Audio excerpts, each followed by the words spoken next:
Howdy, Goshen High School. My name is Ben Cranston. And I'm Shania Hopkins. And it's time to talk about this week's news. Okay, Goshen High School, it's that time of the year again. People's hands are getting told, and we need glove donations to the RAK group. They will be giving gloves to all the kids that can't afford them, and it's just a really great cause to get involved with. There'll be an ACT tomorrow, December the 10th. If you're signed up, it's of course a good thing to be there. Remember, you can bring an approved calculator. If you don't have one of those, you can borrow them from any of the math teachers. Get a good night's rest before, and just be ready to do your best. Okay, we have another writing contest outside of Miss Dewar's room. We have a videotape entry that you can enter into and get up to $500, and we have another essay contest that will get you up to $1,000. Then on Tuesday the 14th, there will be a Board of Education meeting.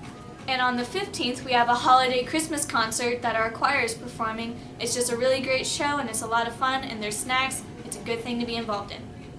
Thank you for watching Goshen High School. It's been Ben Cranston. And Shania Hopkins. Hello, Goshen High School. This is Summer Atwood bringing you the weather for this week. Friday will be partly cloudy with a high of 30 and a low of 19. Saturday, it'll be sunny with a high of 33 and a low of 27. Sunday, it'll be snowy with a high of 36 and a low of 32. Monday, it'll be snowy with a high of 35 and a low of 24. Now to Savannah with the sports. Welcome to GNN Sports. The boys basketball team has games this Friday at home against Western Brown, next Tuesday at home against Madeira, and next Friday, December 16th at Batavia.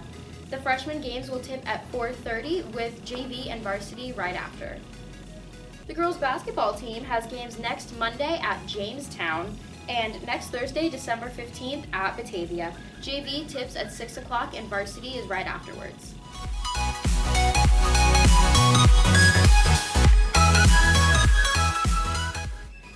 With the final college football playoff rankings coming out last Sunday, the official top four are the number 1 Alabama Crimson Tide, the number 2 Clemson Tigers, the number 3 Ohio State Buckeyes, and the number 4 Washington Huskies. Stay tuned for our college football New Year's 6 bowl game special. The Cincinnati Bengals beat the Philadelphia Eagles 32-14 last week, and this week the Bengals will travel to Cleveland to take on the Browns. That game is this Sunday with a 1 o'clock kickoff time, and that can be found on CBS. The University of Cincinnati men's basketball team still only has one loss, and that coming to number 21 Rhode Island. This Saturday, the Bearcats may have a hard time containing Butler and the number 16 Bulldogs. That game has a 4:30 tip-off time on FS1. The Bearcats will also play next Tuesday against Texas Southern at home at 7 p.m. After narrowly losing to the Virginia Cavaliers, the Ohio State Buckeyes had somewhat of a letdown game after losing to Florida Atlantic in overtime on Tuesday night. The Buckeyes look to rebound this Saturday night when they will face off against UConn at home with a 6 o'clock tip on Big Ten Network. The Dayton Flyers only have 2 losses currently, and they will play Saturday at 2 p.m. against ETSU. After a loss to number 9 Baylor, the Xavier Musketeers look to rebound this Saturday night against Utah at 5:30 p.m. on Fox. This has been Savannah Dura with Sports on GNN. Well, I kind of did the Ohio tour of colleges. So I started out at the University of Dayton my freshman year, and the reason being I got a scholarship and I was all flattered and all that good stuff. But then I soon realized a little math and realized that I could actually spend less money going to pretty much any other Ohio college without a scholarship, cheaper than I could go to University of Dayton. So I transferred to OU, went there for another 4 years, and graduated with my degree in education, and then I went straight on to get my master's at the DAP program at UC for photography and art education. The bad experience was just not having enough time to do all the things I wanted to do recreationally, and just all the different classes I would have liked to have taken. The good experiences were definitely getting to meet a lot of new people and trying out being out in the real world kind of as a stepping stone. College was kind of a stepping stone for that, living that far away from home and having to fend for myself for everything. So it was a very good learning experience in that regard.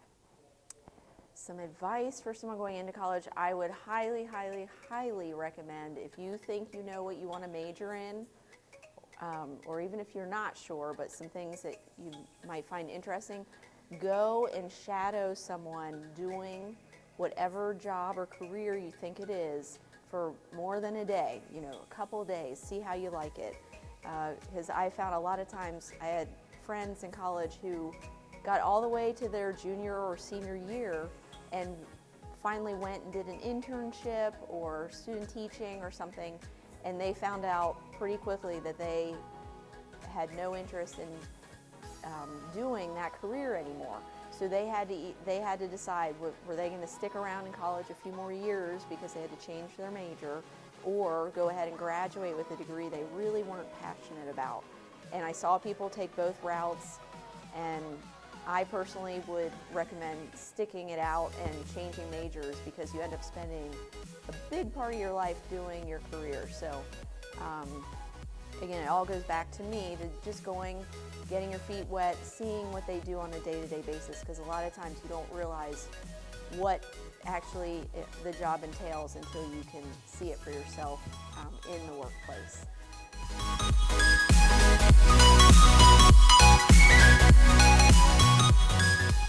I'm an aide for Goshen. I work in the Warrior Path room in the morning, and I am an aide, a one-on-one aide in the afternoon.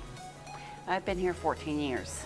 My favorite thing about Goshen schools, I guess, is the kids themselves and the teachers. Everybody's just so friendly and will go out of their way to help you out. I like working with Goshen kids because they're actually very unique. They're funny, and you never know what they're going to say or what you're going to get called, or they can really bring a smile to your face. They're really a good group of kids. What hasn't Miss Owens done in my classroom? I love having her in there.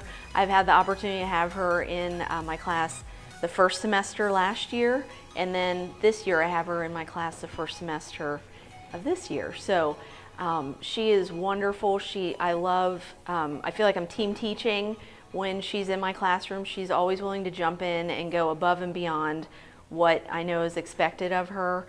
Whether it's her designated student or just something that the class needs, or if she's helped me pass supplies out, she's helped one-on-one with students other than, you know, some of her own specific students that she works with. But I enjoy, it's like a treat having her in the classroom. And I know there was a time when I was sick and I had to have a sub, and she knew how I like to run my classroom, and she was able to help facilitate that, and it made me feel a lot better knowing that she was there to help things run smoothly.